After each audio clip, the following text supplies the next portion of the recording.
I thought helping my family made me a good daughter. For years, I sent money without being asked questions, telling myself it was temporary, that things would get better, that loyalty mattered. Then one night, my uncle accidentally sent me a video. In it, my father laughed with the rest of my family and called me their cash cow. They joked about how useful I was, as long as I kept paying. That was the moment I realized I wasn't supporting people who loved me. I was funding people who didn't respect me. And once you hear the truth spoken out loud, you can't pretend you didn't hear it. I never thought the sentence that would change my life would arrive by accident. It came in as a video message on a quiet Tuesday night, just after 9 p.m., while I was sitting alone in my apartment in Denver, Colorado. No warning. No explanation. Just a shaky clip and a short text underneath. Didn't mean to send this to you. But, you probably should see it. I almost didn't open it. My name is Emily Carter. I'm 31 years old. I work as an operations analyst for a regional logistics firm, decent salary, stable job, nothing flashy. The kind of life that looks boring from the outside but costs discipline to maintain. My apartment was small. Second-hand couch. IKEA table. Groceries bought with coupons and store brands. I lived carefully. Deliberately, because for the last 4 years, I'd been paying someone else's bills. I tapped play. The camera wobbled, clearly filmed on a phone. A dining room table filled the screen. Plates of food. Beer bottles. Laughter, and then I heard my father's voice. "You know what Emily's problem is," he said, chuckling. "She thinks throwing money at everything makes her important." Someone laughed. "She's still just a burden," he continued casually. "Can't keep a man, no kids, nothing going on. Might as well be useful and pay the mortgage." The table erupted. I stared at the screen, frozen. That man, relaxed, smirking, holding a beer, was my father. And the people laughing with him were my family. My younger brother sat beside him, grinning. My aunt nodded along. Someone off camera added, "At least she's good for something." I stopped the video. My hands were shaking so badly I nearly dropped my phone. For 4 years, I had been sending my father $1,800 every single month, and no missed payments. No excuses. That was over $86,000. Money I earned by skipping vacations. By saying no to dinners out. By convincing myself that sacrifice was love. And there they were, laughing about it. I played the video again. And again, I needed to be sure I hadn't misunderstood. That maybe the words would change. They didn't. I wasn't there. I hadn't even been invited. They were at a family dinner I didn't know existed, eating food likely paid for with my money, joking about how pathetic I was. My phone buzzed. Another message from my uncle, "Sorry. That was private. Let's just forget it." Forget it. As if I could forget hearing my own father call me worthless. As if I could forget the laughter. I looked around my apartment, the mismatched furniture, the thrift store curtains I'd sewn myself. All of it made sense now. I hadn't been helping family. I had been funding people who despised me. The video froze on my father's face, mid-smirk. Part of me wanted to call him immediately, scream, demand answers, finally say everything I'd swallowed for years, but another part of me, the quieter part, the one that had learned how to survive in silence, whispered something else. Wait. The next payment was due in 2 weeks. And for the first time in 4 years, I wasn't sure it would be sent. I didn't sleep that night. By morning, I'd watched the video 16 times. And something inside me had shifted, not into anger yet, but into something colder. Clearer. I had spent my entire life trying to prove my worth to people who had already decided I had none, and I was done playing that role. The next morning, I didn't cry. I opened my banking app. 4 years of transactions filled the screen, neat, consistent, undeniable. $1,800. Every month. Always on time. Rent assistance, my father had called it, just until things stabilize. They never did. I scrolled back further. Emergency repairs. Car insurance. Utility shutoff notices I quietly fixed before they became family problems. I had even paid for my brother's community college semester when he needed a fresh start. All of it labeled the same way in my notes, family support. I sat at my kitchen table with a calculator and did the math slowly, as if the numbers might soften if I gave them time. They didn't. $86,400. That was the exact total, enough for a down payment. Enough to leave the job I hated. Enough to build something that was actually mine. Instead, it had gone into a house I wasn't welcome in, to people who laughed about my usefulness when I wasn't in the room. My phone buzzed again. A message from my mother. Did you get the video your uncle sent? He didn't mean anything by it. Your dad was joking. Joking. I stared at the word until it lost meaning. I typed back, then erased it. Typed again. Erased. Instead, I asked a single question. Do you agree with what he said? 3 dots appeared. Then disappeared. Minutes passed. Finally, her reply came. You know how your father talks.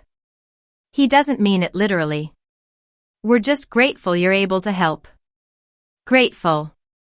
Not sorry. Not ashamed. Grateful that the cash cow kept sending money. I locked my phone and leaned back in my chair.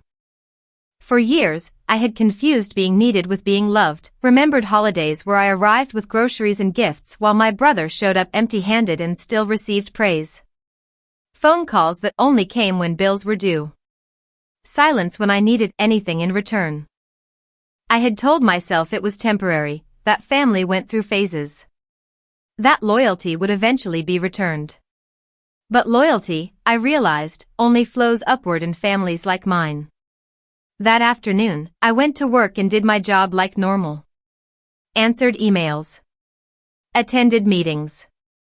Smiled when required. On the outside, nothing had changed. On the inside, I was already leaving. That evening, I opened the calendar. The next transfer date glowed on the screen. 14 days. I set a reminder. Not to send the money, but to decide what would replace the fear I'd been living with. Because once you see the truth clearly, you can't unsee it, and once you stop paying for your own disrespect, the balance always shifts. I didn't announce anything. I didn't warn them. I didn't confront them. I simply didn't send the money. The transfer date came and went quietly. No confirmation email. No familiar deduction from my account. For the first time in 4 years, my balance stayed the same. It felt unreal. Almost dangerous. I expected panic immediately. Instead, the silence lasted 3 days. On the 4th day, my phone rang. Dad. I let it ring. He called again an hour later. Then my brother. Then my mother. By evening, I had 8 missed calls and a voicemail waiting. I finally listened to it. Emily, my father said, voice tense but controlled, there's been a mistake with the bank transfer this month. The mortgage is due. Call me back as soon as you get this. A mistake. Not are you okay? Not did something happen, just logistics. I waited another day before responding. When I finally called back, my mother answered immediately. Oh, thank God, she said. We were worried something went wrong. Something did, I replied calmly. I didn't send the money. Silence. Then a sharp inhale. What do you mean you didn't send it? She asked. I mean exactly that. She lowered her voice, like I was the one being unreasonable. You know your father is counting on that. We've already budgeted. I almost laughed. You budgeted my income, I said. Without asking. Her tone changed. We're family, she said. That's what families do. I thought of the video. The laughter. The word burden. Families don't mock each other behind their backs, I said.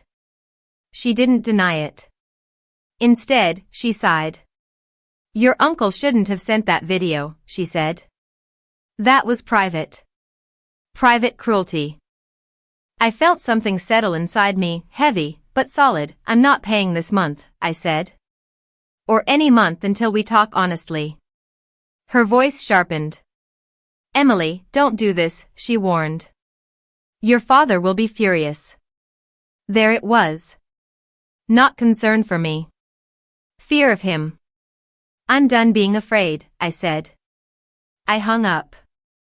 The next morning, my brother texted me. So you're really going to screw mom and dad over? I stared at the message for a long time. Then replied.